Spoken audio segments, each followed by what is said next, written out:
Many of us know that the Western civilization was founded by the Greeks and the Roman empires, but very few know about the wonders of the Etruscans and how they influenced both of those cultures.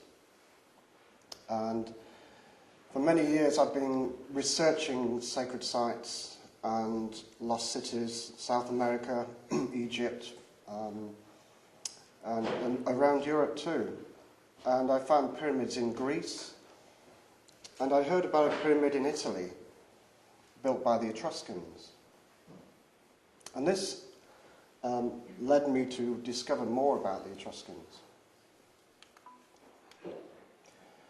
Now, the Etruscans are barely known to historians, but what we do know is that by the end of the 7th century BC, they'd founded a confederation of 12 city-states, where they were united more by religion than by political union, which is interesting in itself.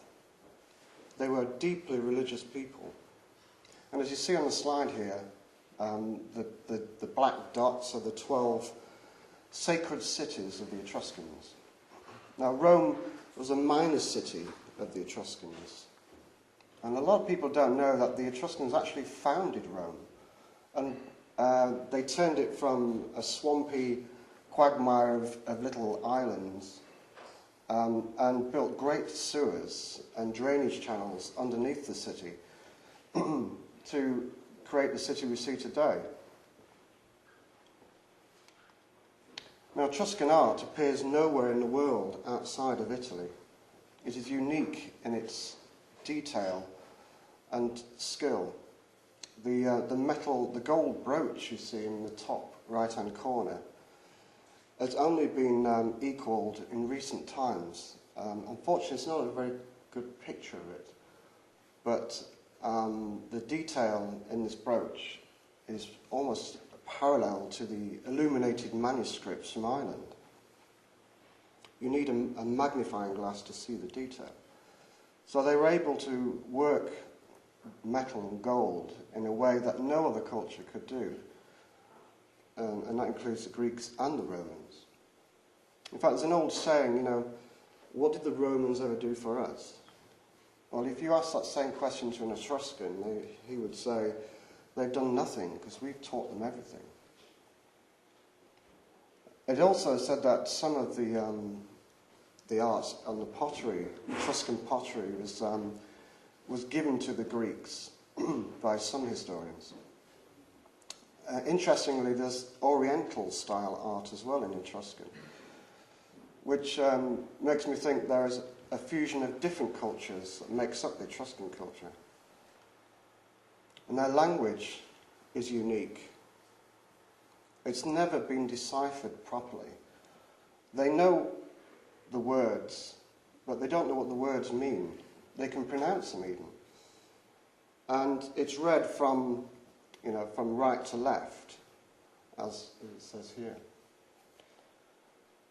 But the alphabet itself, as you can see in an Etruscan vase, is very similar to our alphabet. A, B, C, D, E, F, and you can see K, L at the end. And it also has parallels with the runes as well. Now, their religion is fascinating, and people say this was part of their downfall because they were slaves to their soothsayers. They would not do anything without consulting the priesthood.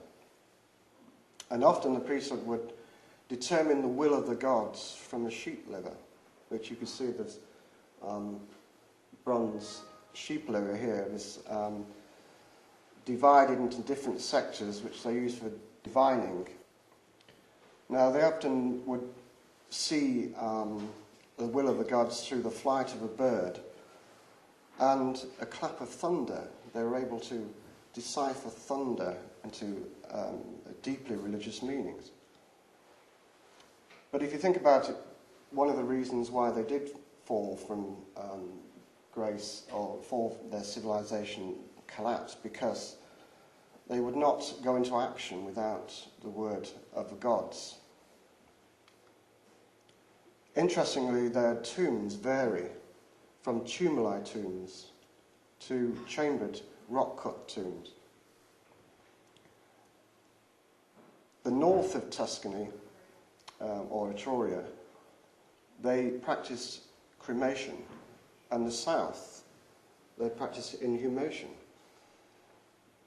which is very strange. You'd think they would all have the same sort of way of burial, but they differed, which again says to me that there were different cultures fused together. This is some of the interiors of the tombs.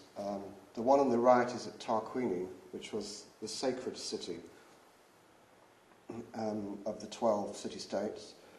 The first city, and the tomb on the left is at Volterra, which is one of the 12.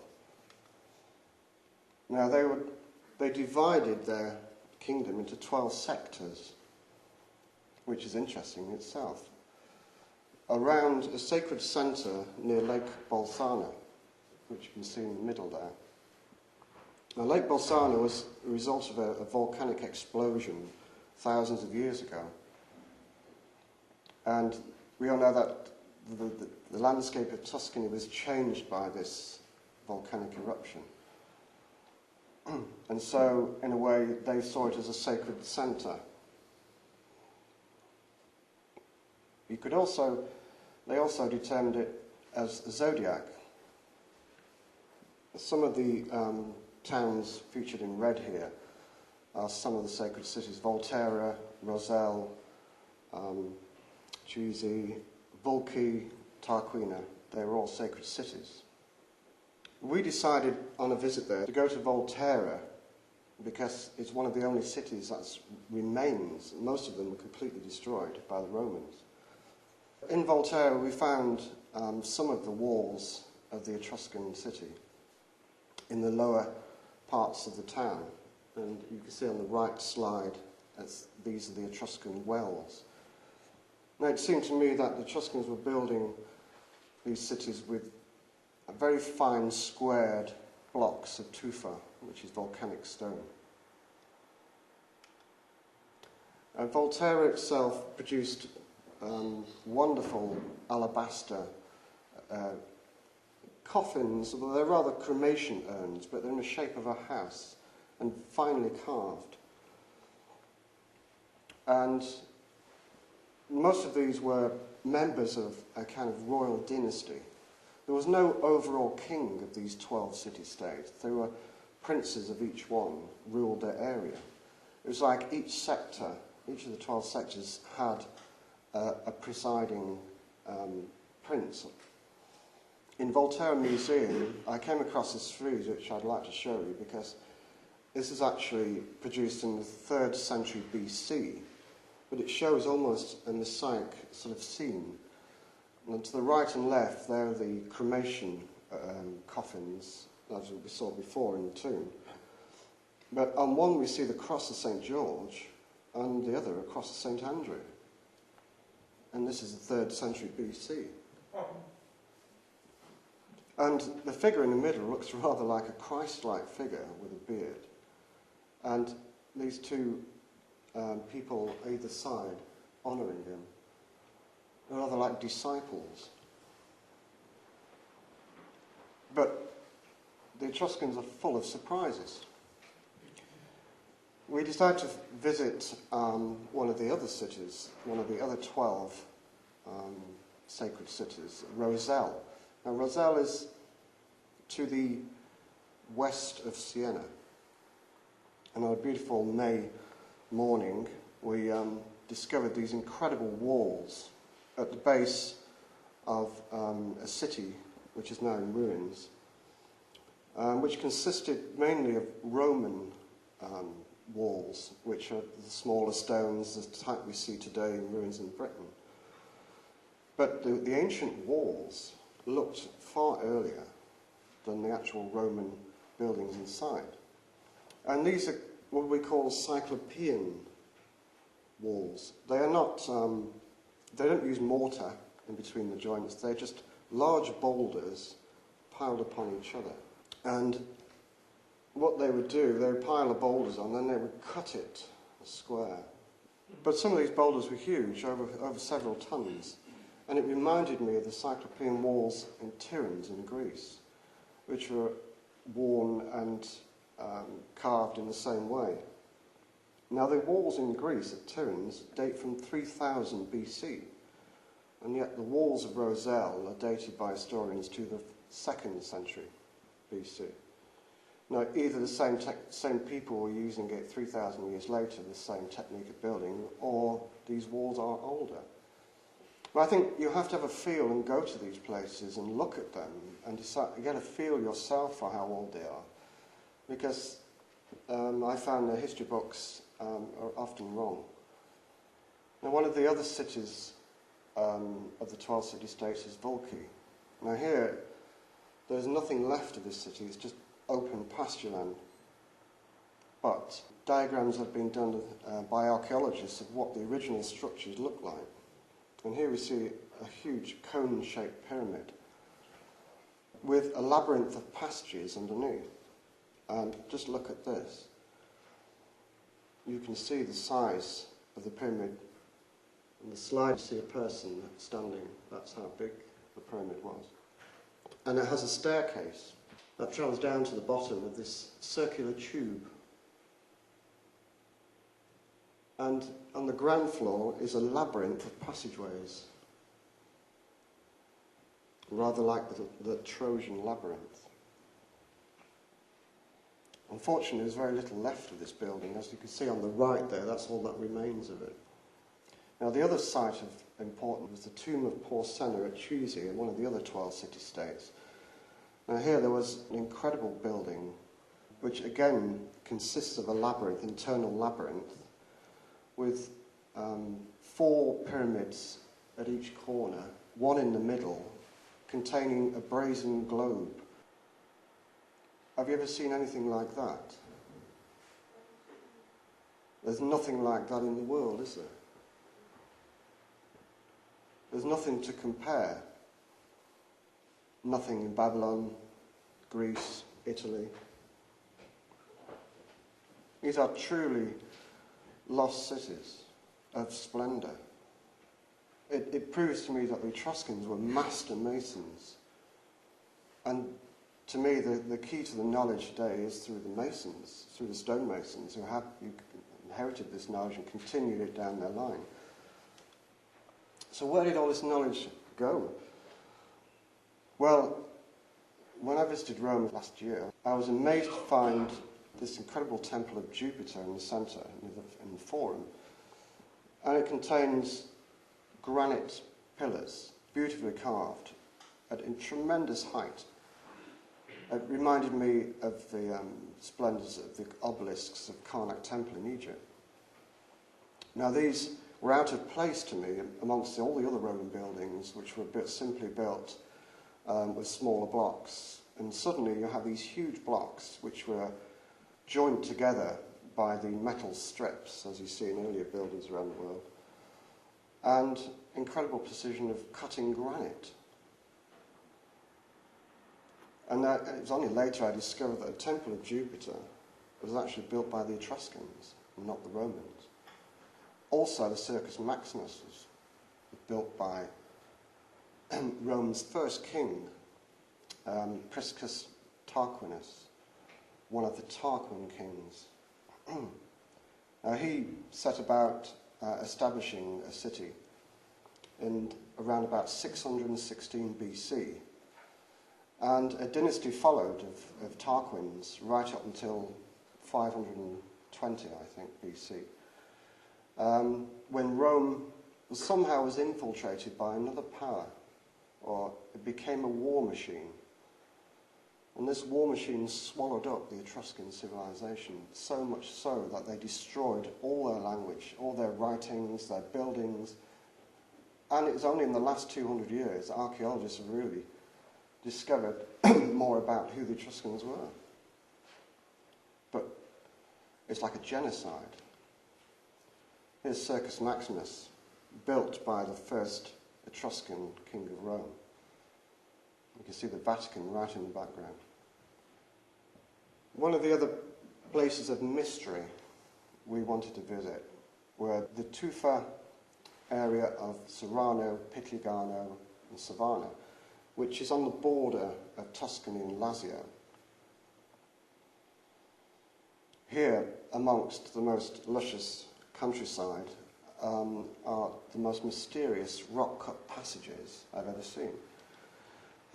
Deep in the valleys of the Fiora River, we find these Etruscan cuts. Now, I was told that these were cut from the top to the bottom, and some of them actually go along a quarter of a mile. Some have steps in them, like the one on the right. And I didn't believe it at first until I actually travelled there many years ago and met with an amazing guy called Giovanni Fio, who's kind of like the John Michel of Italy. And he takes people on guided tours around Etruscan sites. And he took me to a cut where there's actually a window in the top, and you can get to it in a different direction. And I looked out and I could see the chisel marks all the way up. So I was convinced that the Etruscans, for some reason, wanted to create these passages. Now, their purpose is unknown, but a ceremony still exists today. At the spring equinox, people carry lighted torches down these passages, and they carry their dead through the passages, which I thought was interesting. As we'll come to that later, it reminded me of something back home. Now, I'd heard that the first city of the Etruscans was Saturnia, and it was in the area of Serrano, so I thought I'll visit this place. According to legend, it was built by the Pelasgi, who were the early Etruscans, according to many leading Roman historians. What I found was this incredible polygonal wall at one of the gates of the city. Now, these were cut in such a way that you could hardly get a blade in between the joints, and each block is a different shape, in a polygon, if you like. Now, I looked at the history books, and the history books say this wall is Roman. It cannot be an old wall, because it looks so new and fresh. And the Romans were good at making polygons into paving, so maybe the Romans did it, and that's how it was. So today, these are Roman. This is called the Roman Gate at Saturnia. The interesting thing is that polygonal walls are found in megalithic cities in different parts of the world that date from thousands of years. And this is exactly the same technology, but how they cut the stones and fit them all together in such a way is bewildering. You can see one of the ancient roads at Saturnia has been restored, contains massive stones, much bigger than the Roman roads. So I got interested in the Pelasgi. Who are these people? Saturnia has thermal springs as well. The first city in Italy was probably built because of the healing waters there. So according to my research on the Pelasgi, the early inhabitants of Italy were also called the Umbrians. The early Etruscans merged with the Pelasgi. The Pelasgi were also known as the Titans, a race of giants. Homer said that they were maritime people called the divine Pelasgi. They worshipped deities such as Hermes and Saturn. They built cities in the Peloponnese, Troy and Crete. And it's said that they actually introduced art into Greece, because the Pelasgi is supposed to date back into thousands of years BC. And they were supposed to have been destroyed by a Bronze Age cataclysm. It's all very fascinating. So I discovered that there are some monuments in the history books that are allegedly Pelasgi. And these are long barrow-type tombs, megalithic stones. They're all supposed to be... this one on the left is the Hand of Orlando near Savannah, which has these little cuts in the top. Now, according to the folklore, this is the hand of one of the Pelasgi giants. But each of the cuts, viewed from a certain angle, points out certain clefts and sighting points in the distant hills. So it may have been used as a kind of a measure or some kind of observation stone. So, thinking about the Pelasgi, we knew that the Pelasgi were a great maritime race, and that according to George Dennis, whose books I managed to retrieve, which are now out of print, he wrote, he was a travelling antiquarian who wrote of the Etruscan sites in early Victorian times. And he talks about Cosa as a fabulous city that was built by the Pelasgi. So we had real trouble finding this place. It wasn't on the map as such, but on a very detailed map there was a little sign saying Cosa. So we drove there in a car, and we got to the area where it says on the map the Cosa is, and there was no signs apart from a little brown sign. We followed it, and like all, a lot of these journeys you take, you come to a junction where there's 3 or 4 roads going off and no other sign to continue. So with a lot of luck, we found the city, and there was one or two people there sat in a little office and a tiny museum. But nobody was there at all. I mean, it's an impossible place to find. It's surrounded by luxury villas in an area overlooking the sea. And on the Acropolis at Cosa, we found these what looked like Roman buildings. And you could see this sort of timeline.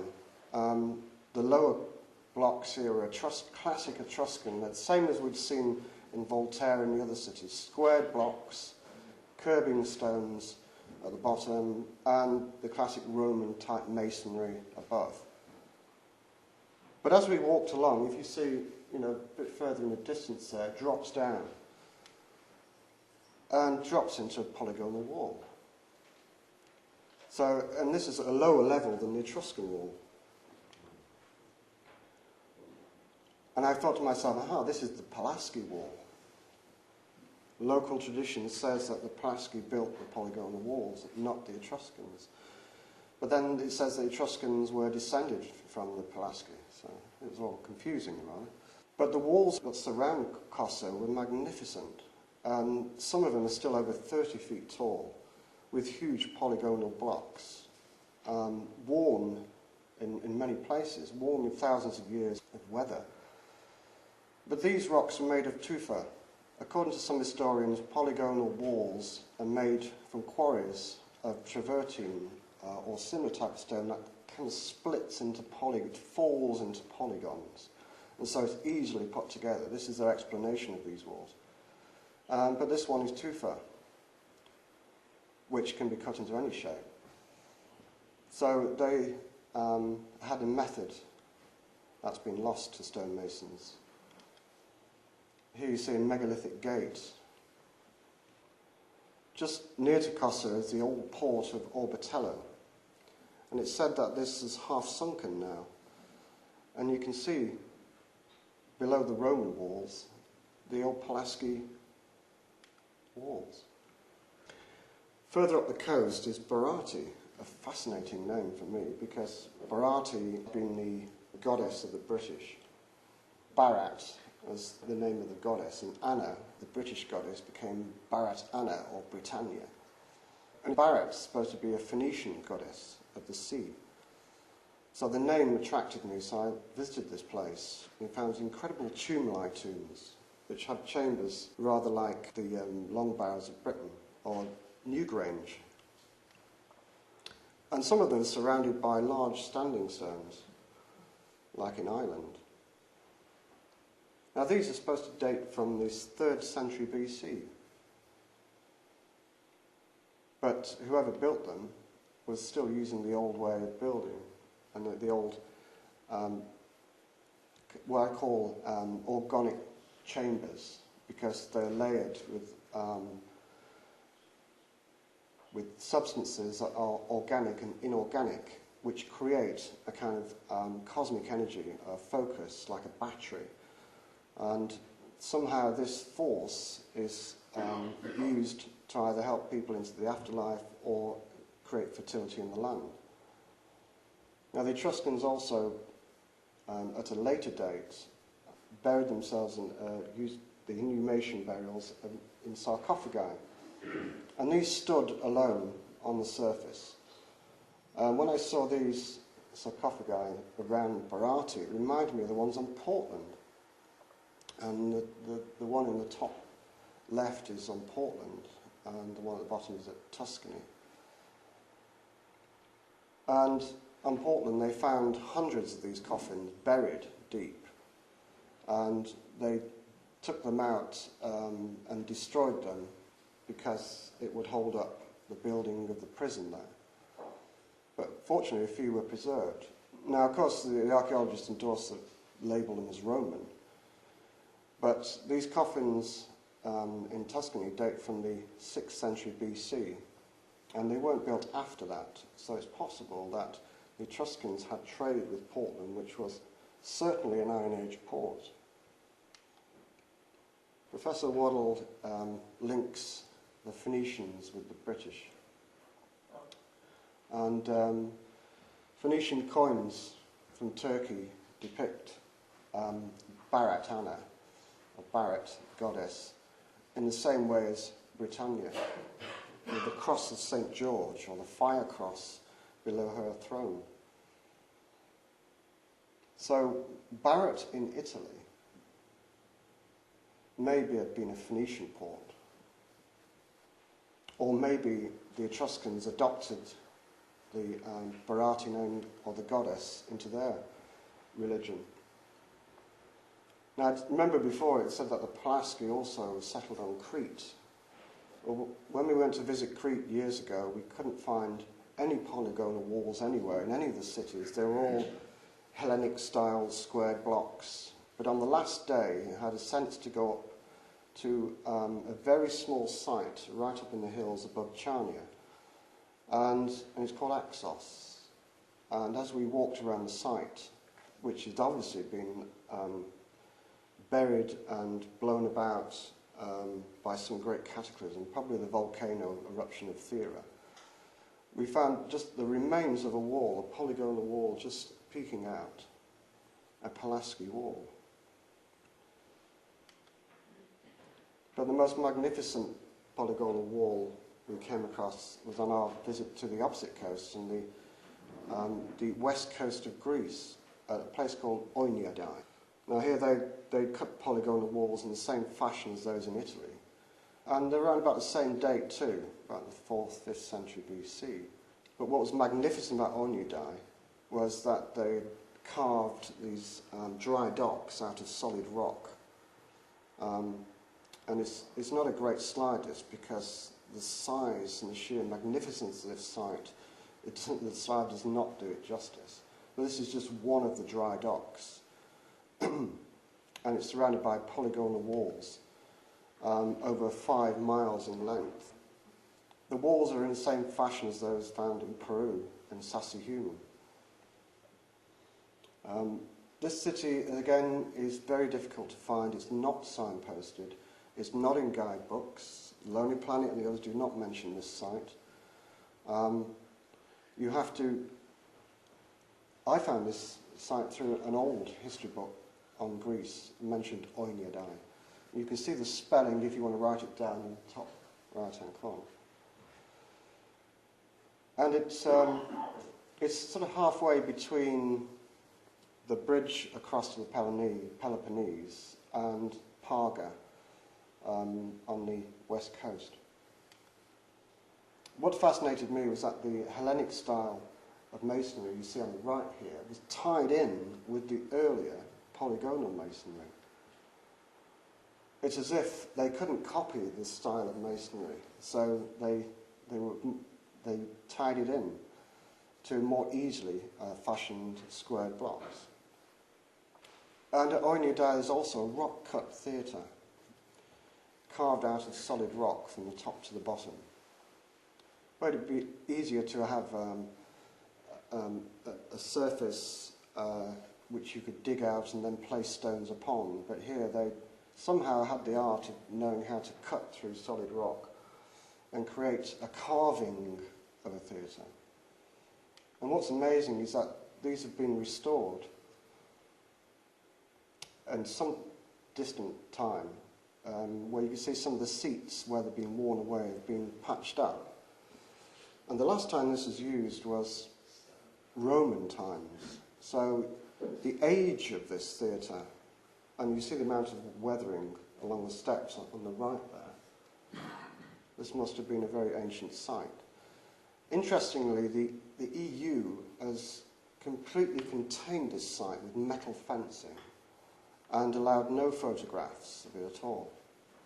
But far more magnificent than Oiniadae and the coastal town of Cosa are the walls of the towns in the Apennine Mountains of Italy.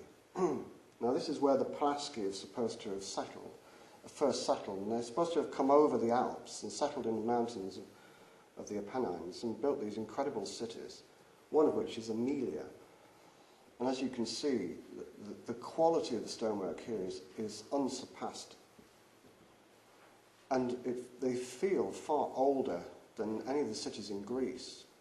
And the Romans built on top of these walls because they were unable to copy this style of masonry.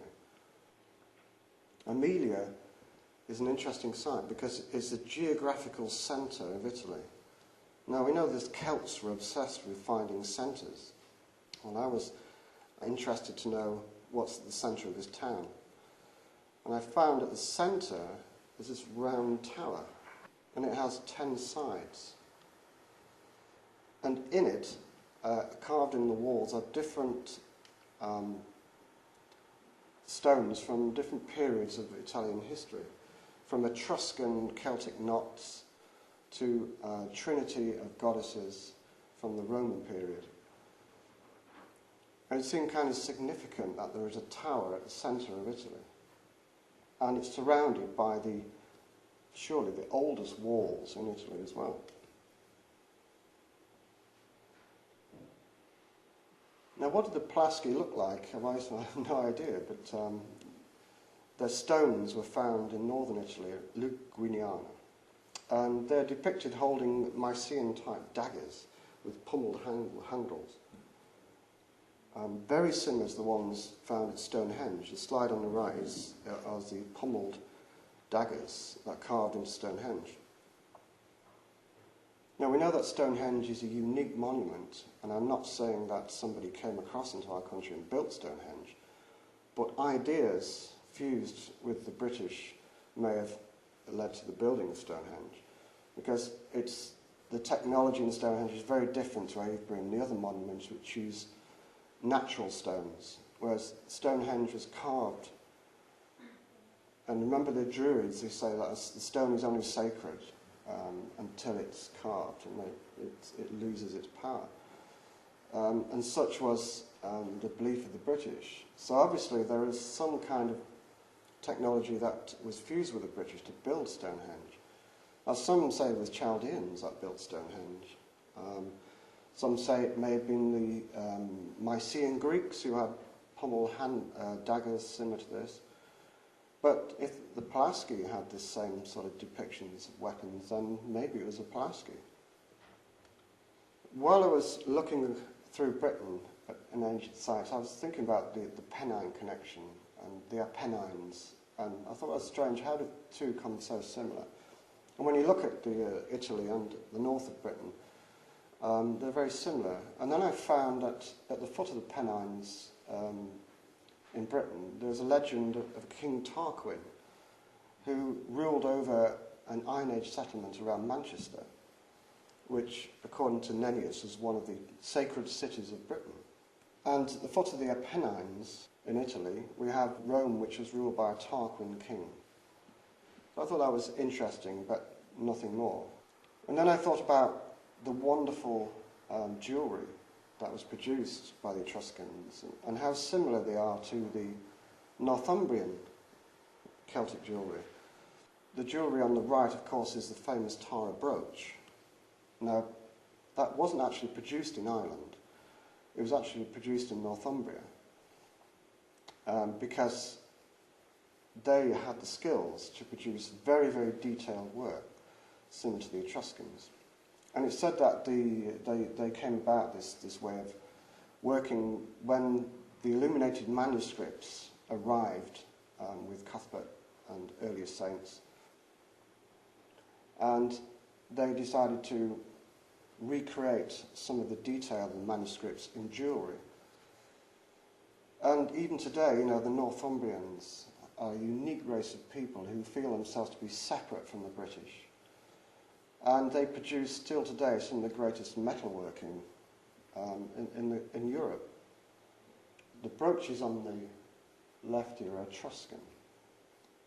As I said before, we had the Tarquin kings of Etruria at the foot of the Pennines and Tarquin kings of South Umbria. Now, Northumbria, in its day, became a very, very powerful nation around the 5th century to the 9th century. Its territory spread all the way down to the Midlands, and it was only a battle that was won by King Aethelstan that halted their progress. So if Aethelstan had not beaten the Northumbrians, then this country may have been called Umbria. Now, I know people say that Umbria is a name to a territory north of the river Humber, and that's probably true, but who named the river Humber? Because some of the early settlements of the Northumbrians were around the Humber, and they may have named it because the word for them means something sacred. Now, the kings of Northumbria lived at Bamburgh Castle on this incredible rock that overlooks the North Sea. And archaeologists have recently found earlier walls near the base of this rock, which I haven't seen yet, but I'm interested to see whether they are as magnificent as the Etruscan. So it is a possibility that when the Romans overtook Etruria, removed the Etruscans, or integrated them, that because they were very proud people, it's unlikely they would, a core of them would have given in to the Romans, and therefore they would have left their city-states and probably migrated through Europe. And they had trade, as we know, with Britain, the Etruscans. It's written in many history books. There's so much evidence of wine amphorae found around Dorset and Portland that are identical to the wine that's amphorae that was exported from Tuscany. So if they knew there was a land safe from the Romans, then it's possible they would have come to settle. But they wouldn't have come to the south of England because they knew the Romans were threatening there. So it's possible they made their way to an area of wasteland, which Northumbria was in ancient times, to build their own kingdom. And then I also found that part of their territory was Cumbria. Well, I know the word Cumbria is a recent name. It's interesting, it has Cumbria. So it's possible that there may be a trace of the Etruscans here. Well, all I could find from the early Umbrians in Cumbria was this ancient grave called the Giant's Grave, and it's in Penrith, which was the sacred city of West Umbria. And it's a British name, interestingly, Penrith, not a Saxon name. And I discovered that they were the Umbrians were allied to the Welsh or the Cymry, and that they were also called the Cymry. So the Cymry of Wales was the same as the Cymry of Umbria. This grave was known as the grave of Owen, and he was supposed to have lived by the river Eden, and the carvings on this grave are magnificent. They were supposed to depict the flow of life, the Celtic knot, a dragon, and they're supposed to be Anglian. According to archaeologists, the Umbrians were Anglian and from the Angles, and that they used the runes. Well, the Anglian runes are very similar to, have more similarities with Etruscan than any other language. Well, what I discovered about this Tarquin, Owain, was also called Tarquin. And he lived in a cave before he was moved to this grave. And this grave was allegedly his tomb. Well, that's interesting that the Tarquin kings of Tuscany, the Etruscans, were buried in caves. And here we have a Tarquin king buried in a cave in territory and at the right time when the Umbrians were in control of this area. Another coincidence, I'm just showing you coincidences, so you can make up your own minds. But I thought about cuts, and that there was one in Cumbria that is a smaller version of the Etruscan passage. But coffins were supposed to have been carried through this cut in some kind of religious ceremony from a kind of church to a burial ground. This reminded me of the Etruscan passages that were where the bodies were taken from the Acropolis down through the passages to the burial tombs. And they had to be taken through these passages. Now these coffins, as you can see, you hardly get a coffin down here. But it's known as a passage of the dead, a road of the dead. And that somehow it was necessary to take a coffin down these passages. Another famous cut in this country is at Ludchurch. Again, Ludchurch was in the realm of the Umbrians in the 7th, 8th, 9th century AD. Ludchurch is also known to be a place where the coffins were taken through. Not a burial ground, but a place where you take coffins through. And it's been a mystery to me for a long time why they take coffins down these cuts and passages, why the Etruscans went to the trouble of carving these incredible passages just to carry the dead through. And somehow I kept getting the message that it was something to do with clearing, something to do with energy, and that taking a coffin through the magnetic power of rocks has some kind of cleansing act upon the dead. What do the Pelasgi look like? Because there is only one monument that shows the great warrior caste of the Etruscans, and that was at Volterra. And it depicts a warrior that looks very much like something that has stepped straight out of Babylon, with the pleated hair. So I wondered about the connections with the Middle East. And the Dioscuri on the right here is from the oracle at Delphi. The Pelasgi were supposed to have been obsessed with oracles. They built the oracle at Cumae in Italy, and it's said that they built the Delphi, the early buildings at Delphi, and at Nacromentium. All three of these sites have Cyclopean walls and polygonal walls.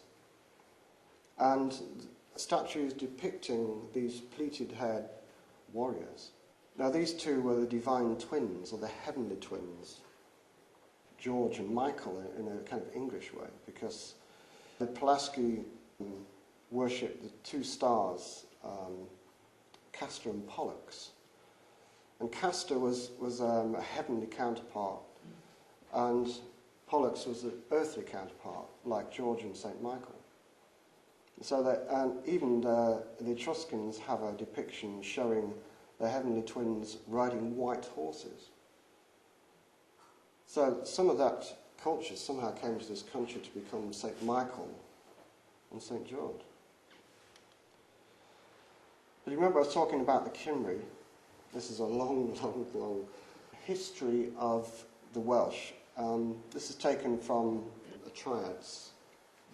And it is the earliest story of the flood in Britain. And it talks about how the Cymry came. If you read this story, it talks about how, after a cataclysm, a great race of people left this country and settled in the Middle East, around the areas of the Black Sea and Constantinople. Then, after many, many generations, they set out to return to the White Land.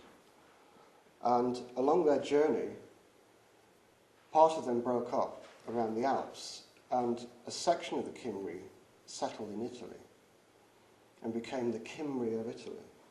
Now, remember I was saying that the Northumbrians and the Welsh were both known as Cymry, had the same tongue.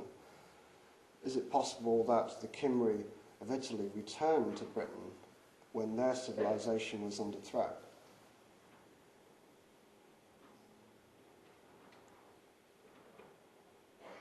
Unfortunately, I haven't got time to go through all of this. I just wanted to mention that section. But for those who want to read, this is probably one of the most interesting stories of the roots of the British.